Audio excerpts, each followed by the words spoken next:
Assalamualaikum, salam sejahtera. Anda sedang menonton Fokus minggu depan di hari terakhir bulan Oktober. Bulan November yang bakal kita jengah mulai esok mungkin akan syarat dengan cerita politik selain daripada cerita pasca belanjawan ataupun bajet 2022 di mana esok akan dibahaskan di Dewan Rakyat khususnya. Tetapi kalau kita melihat kepada PRN Melaka, orang politik mungkin akan melihat kepada minggu pertama bulan November ini adalah minggu yang cukup getir untuk menghitung percaturan, melakukan strategi dan meletakkan ataupun memfinaliskan nama-nama untuk siapakah calon-calon terbaik untuk memenangi PRN Negeri Melaka, di mana tarikh penamaan calon akan diletakkan pada 8 November depan, Isnin depan. Sudah pasti minggu pertama bulan November ini menjadi waktu-waktu yang cukup penting untuk parti-parti politik, tapi banyak kekusutan yang masih lagi berlaku. Untuk mengurai kekusutan itu dan juga memahami strategi parti-parti politik, saya bersama dengan Dr. Mazlan Ali, merupakan penganalisis politik dari Universiti Teknologi Malaysia UTM, dan juga saya turut ditemani oleh saudara Hisamuddin Bakar, pengarah eksekutif Ilham Center. Kedua-duanya katanya sudah ke negeri Melaka, tetapi soalan saya dengan beberapa cerita mengenai kerjasama, tiga penjuru tak tiga penjuru, nak guna logo siapa. Adakah parti-parti politik yang bakal bertanding sudah solid ataupun sudah kemas mengatur percaturan, ataupun minggu hadapan adalah minggu yang begitu getir buat mereka? Saudara Hisam, bagaimana kita nak memahami percaturan orang-orang politik di Melaka? Terima kasih kepada Isro dan juga John selaku moderator. Pertama sekali kita melihat bahawa harapan rakyat Melaka sebenarnya meletakkan harapan bahawa pertemuan kali ini tidak perlu wujud banyak pertemuan, terutamanya di kalangan parti-parti Melayu. Tetapi apa yang berlaku percaturan di peringkat parti-parti Melayu ini sebagai contoh parti yang menganggotai kerajaan itu masih lagi bagi saya di peringkat perundingan untuk memutuskan bagaimana kerjasama terbaik untuk dikemukakan tawaran kepada rakyat Melaka untuk diundi dalam pemilihan pilihan raya negeri Melaka kali ini.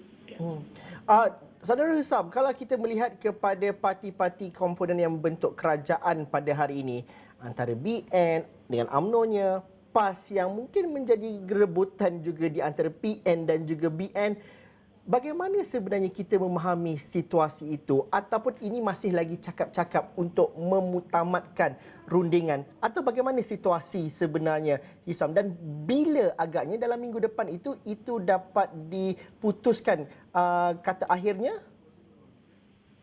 Nampak gayanya masa makin menghampiri untuk parti komponen dalam kerajaan, iaitu di antara Barisan Nasional dan juga Perikatan Nasional, untuk mereka memutamatkan kerjasama terbaik ataupun mereka membawa haluan yang berbeza dalam raya negeri kali ini. Jadi itu yang bagi saya pintu masih terbuka, tetapi jika dibandingkan dengan Pakatan Harapan yang dikatakan seteru politik kepada kerajaan sekarang ini yang mewakili blok pembangkang ini, mereka sudah memutamatkan kerjasama di kalangan parti-parti komponen dalam Pakatan Harapan, malah pengambilan kursi juga sudah selesai. Saya rasa itu adalah cabaran yang perlu diselesaikan segera oleh PN dan juga BN bagi menjelang penamaan calon pada 8 bulan nanti. Saudara Hisam menyebut bahawa Pakatan Harapan mungkin sudah memperkemaskan strategi dan juga kerjasama antara mereka. Namun tapi Datuk Seri Anwar Ibrahim di sebelah awal hari ini juga menyebut bahawa beliau membayangkan tidak menolak untuk tiga adun yang menolak sokongan kepada Ketua Menteri Melaka dan juga memberikan sokongan kepada Pakatan Harapan itu untuk dicalonkan dalam PRN. Namun begitu, apa risiko yang bakal diambil Pakatan Harapan sekiranya cadangan itu, kemungkinan itu diambil kira? Calon yang apa yang dikatakan yang melakukan usaha yang hingga menjerumuskan kepada berlakunya pilihan negeri ini adalah risiko yang perlu dihadapi oleh gabungan Pakatan Harapan untuk mereka menjelaskan sekiranya tiga ataupun dua wakil rakyat terdahulu ataupun incumbent yang kini menjadi mungkin akan bertanding di atas tiket Pakatan Harapan, untuk Pakatan Harapan menjelaskan dan juga memberikan justifikasi rasional mereka kenapa mereka memilih ataupun memberikan ruang lagi kepada incumbent untuk kekal di atas tiket Pakatan Harapan pada kali ini. Dan adakah ianya risiko yang berbaloi untuk Pakatan Harapan? Bagi saya itu perlu dihitung antara berbaloi ataupun tidak, tetapi bagi saya berdasarkan tinjauan awal kami, situasi itu sebenarnya dalam keadaan yang menggusarkan sekiranya diambil nama-nama yang bermasalah pada hemat pengundi untuk dijadikan calon Pakatan Harapan. Dr. Mazlan Ali, dengan mengambil kira kepada kerjasama di kalangan parti-parti komponen yang membentuk kerajaan pada hari ini, BN, PN, PAS dan juga apa yang dilakukan dalam Pakatan Harapan, adakah rakyat ataupun pengundi-pengundi Melaka ada pilihan yang baik dan juga solid dalam kedua-dua belah perikatan ataupun pakatan politik ini, dalam dua komponen politik ini? Pada pandangan Dr. Mazlan, adakah pengundi ataupun masyarakat Melaka ada pilihan dan juga ada perbandingan yang baik yang ketara di sini? Ya, sudah pasti pilihan raya negeri Melaka yang akan dijalankan kelak menjadi satu penanda aras dan juga merupakan satu pilihan raya yang penting untuk diambil keputusan oleh pengundi-pengundi Melaka. Tinjauan saya menunjukkan bahawa rakyat negeri Melaka nampaknya terbuka selepas PRU ke-14 yang lalu. Negeri ini telah diperintah oleh Pakatan Harapan. Selama 22 bulan, rakyat Melaka boleh membanding antara pemerintahan Barisan Nasional sejak merdeka dan selama 22 bulan pemerintahan Pakatan Harapan, menyebabkan rakyat Melaka mempunyai asas untuk membuat perbandingan. Maka keterbukaan itu kita jangka akan memberi satu natijah, keputusan pilihan raya yang amat sukar untuk kita jangka. Kerana negeri Melaka juga seperti negeri-negeri lain hampir 2 tahun mengalami pandemik COVID, dan pada masa yang sama perubahan-perubahan politik yang berlaku, adanya pengundi-pengundi baru dan sebagainya, ini akan menjadi rencah untuk rakyat membuat satu keputusan yang sukar untuk kita jangkakan, tetapi menarik, dan ia boleh menjadi asas kepada petunjuk politik negara pada masa akan datang. Pilihan yang sukar untuk rakyat, tapi apa yang akan mengubah pilihan mereka itu? Apa elemen game changer yang perlu ada?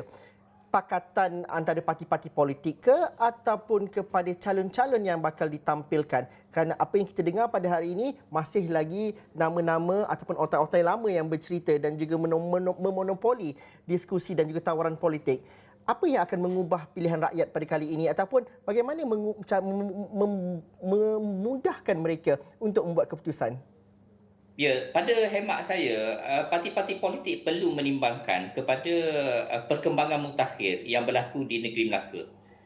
Dengan adanya perubahan-perubahan politik, kejatuhan PH, kemudian naiknya kerajaan Perikatan Nasional di bawah Tan Sri Muhyiddin, kemudian tumbangnya Tan Sri Muhyiddin, naik pula kerajaan di bawah pimpinan Ismail Sabri, dan dalam masa rakyat mengalami pandemik, rakyat menghadapi kekangan ekonomi dan sebagainya, mungkin timbul perasaan kegusaran di hati rakyat, adakah pilihan raya negeri ini akan melonjakkan kembali kes COVID di negeri Melaka. Semua ini akan menjadi satu asas, dan saya kira parti-parti politik yang bertanding, sama ada daripada Pakatan Harapan maupun daripada Barisan Nasional atau Perikatan Nasional, mereka mesti mempertimbangkan kehendak akar umbi rakyat negeri Melaka mutakhir.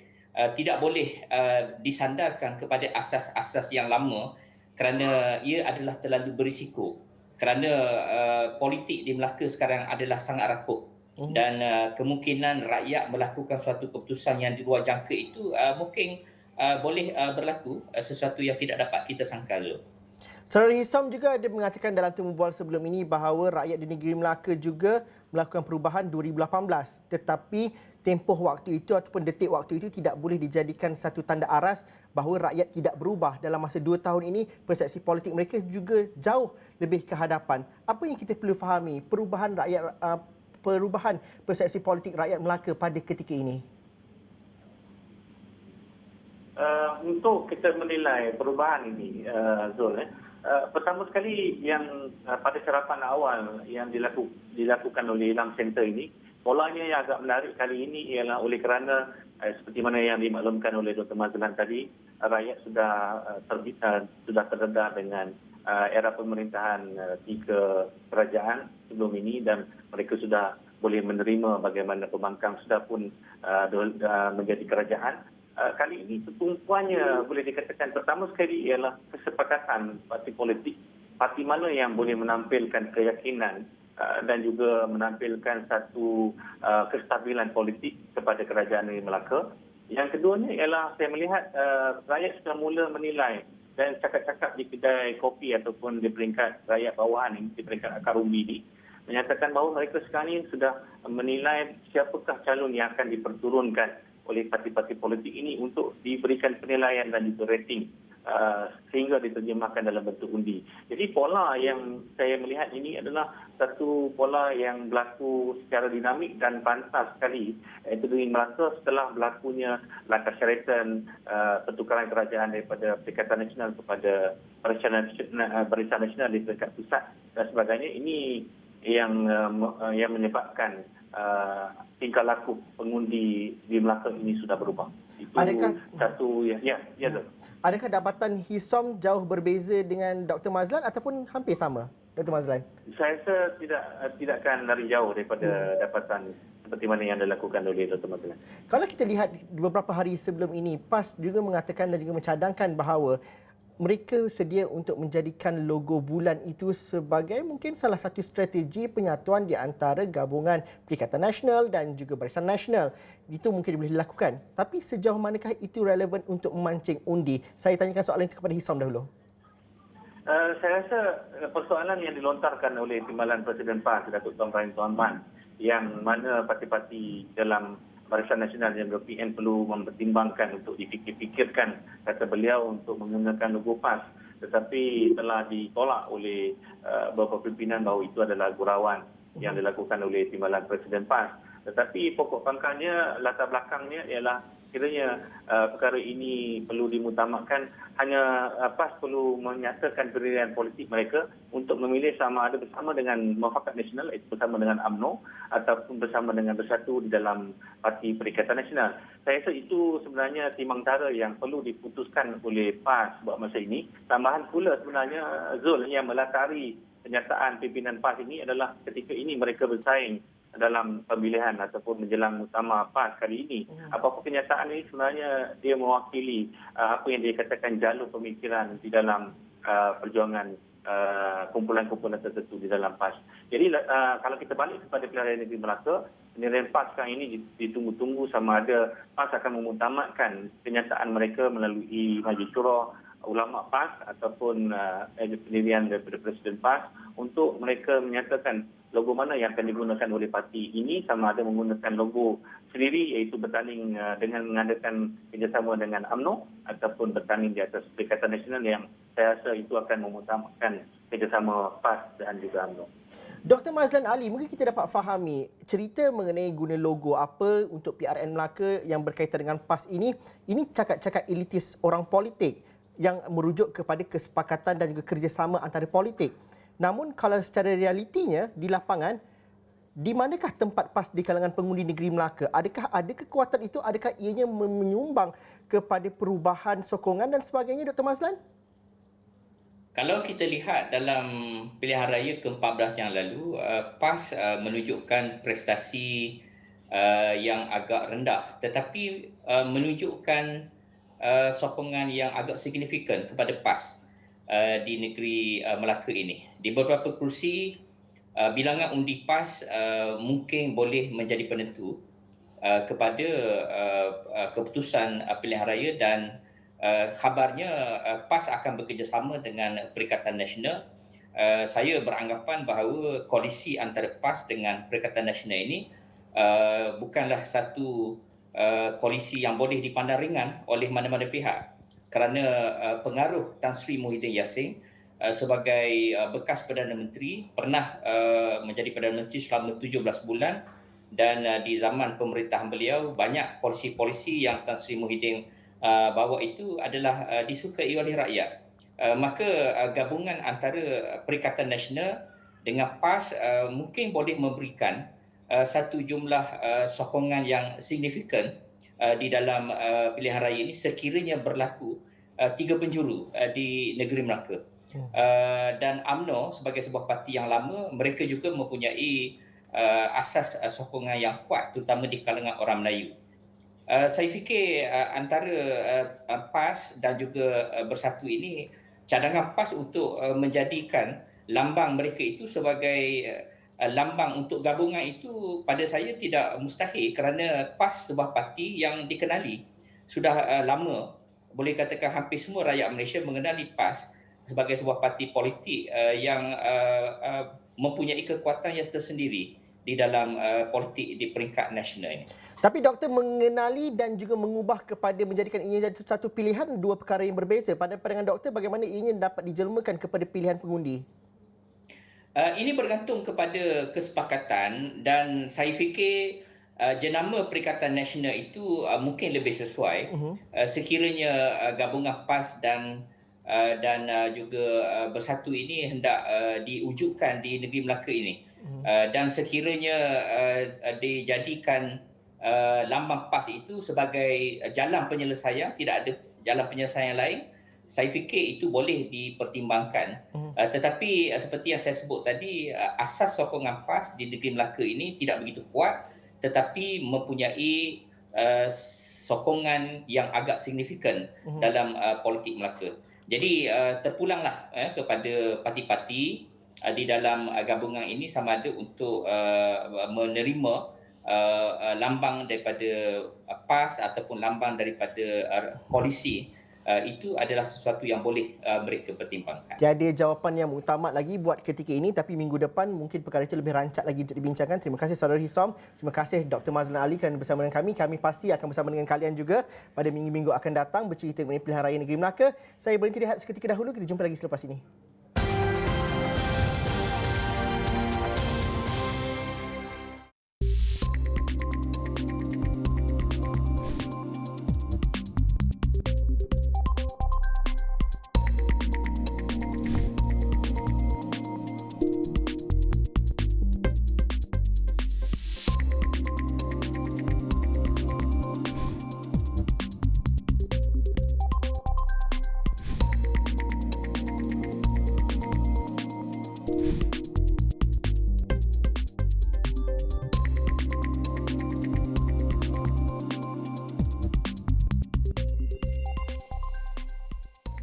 Peruntukan untuk sektor pendidikan dalam bajet 2022 masih lagi menjadi peruntukan yang terbesar untuk tahun ini. Namun persoalannya, bagaimanakah ianya mampu menjamin kepada akses kualiti pendidikan yang lebih baik?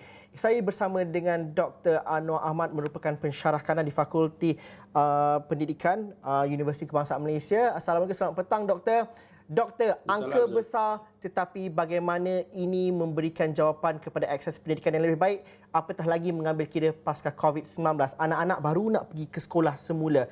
Banyak lagi cabaran-cabaran dalam akses pendidikan yang perlu diberikan penambahbaikan. Apa yang menarik perhatian doktor kalau kita melihat kepada intipati bajet 2022? Baik, terima kasih Zul.